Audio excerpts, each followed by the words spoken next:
Welcome back, Design Junkies, to Mechanical Engineering Made Simple. If the podcast brings you value, help support the show with a like, a follow, or leave a comment below.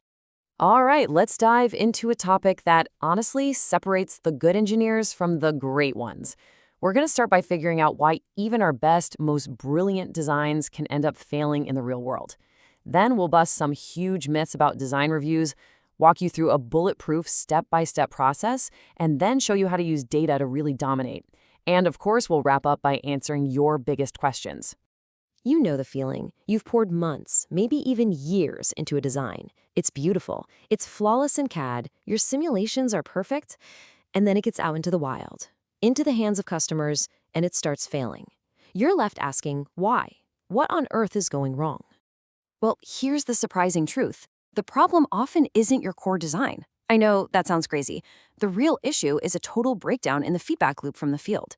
It's a failure to account for, well, for the messy, unpredictable nature of reality. I mean, just think about all the things that can happen.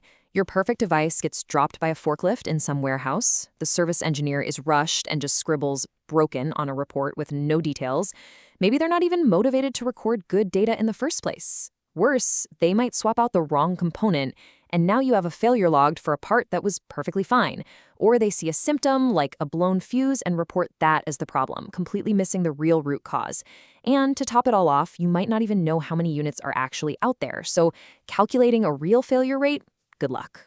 So you see, a brilliant design can get absolutely kneecapped by a lousy feedback system and all these real-world gremlins. And this is where the design review is supposed to save the day. It's a powerful tool for sure, but man, it is so often misunderstood. Okay, let's clear this up right now. A design review is not just a status update on the schedule. It is definitely not a performance review for the designer, and it is not some casual grab a coffee chat, no. A real design review is a formal, intellectual exercise. You are rigorously checking the design against its requirements, line by line. It's about building confidence with hard evidence, not just a gut feeling. And this right here? This is a non-negotiable rule. The person running the review cannot be the person who created the design. Why? Because you can't be objective about your own baby. It's just human nature. You need a neutral party, someone with no skin in the game, to ask the hard questions and make sure nothing gets swept under the rug. All right, so now that we know what a design review should be, let's get practical. Let's walk through an actionable, professional process that can stop these failures from ever happening in the first place.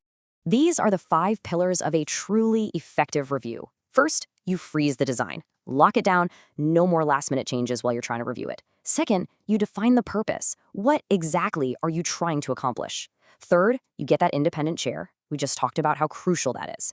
4, everyone in the room knows their role. And 5, and this might be the most important, you document everything, formally, and you track every single action item until it is resolved. No exceptions. And you apply these principles at every key stage of the design cycle. You review the requirements themselves, then the functional design, then the nitty-gritty details.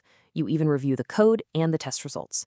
By doing this systematically, you catch problems early, when they're cheap and easy to fix, instead of when they're a catastrophe in the field. Okay, let's level up. A good review process prevents errors, sure, but a great process uses the data you get from the field to create designs that are basically bulletproof. This is all about shifting your mindset from reactive bug fixing to being proactive. This process is called reliability growth.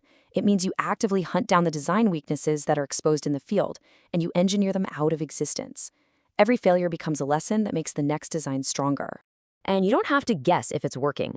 We have tools that can turn that raw, messy failure data into a clear story. The CUSN plot on the left, for example, is a simple way to see if your reliability trend is getting better, staying flat, or getting worse. And the Duane plot on the right helps you predict how much more testing you need to do to hit your reliability targets. This is what data-driven engineering really looks like. And this right here, this is the ultimate payoff. This is a Pareto analysis. What it shows you in this real-world example is that just 2 issues accounted for nearly 40% of all the failure costs. So instead of chasing dozens of tiny problems, you now know exactly where to focus your resources to make the biggest impact. That is powerful stuff. All right, let's wrap this up by tackling a few of the most common questions that pop up when teams try to actually implement this kind of process. That is a fantastic question because you're right. Not all testing is created equal. You really need a multi-layered approach to be confident. So think of it in 3 tiers. First, you have environmental testing, which makes sure your design can survive the real world: heat, cold, vibration. Then there's marginal testing, where you push it to its absolute limits to find the true breaking point. And finally, you have high reliability testing, which accelerates time, letting you verify, say, a 10-year lifespan in just a few months. You need all 3 to know your design can handle not just the expected, but the unexpected too. I get this one a lot. The short answer is yes, you absolutely should. And while formal failure reporting does cost money, the cost of not doing it is way, way higher.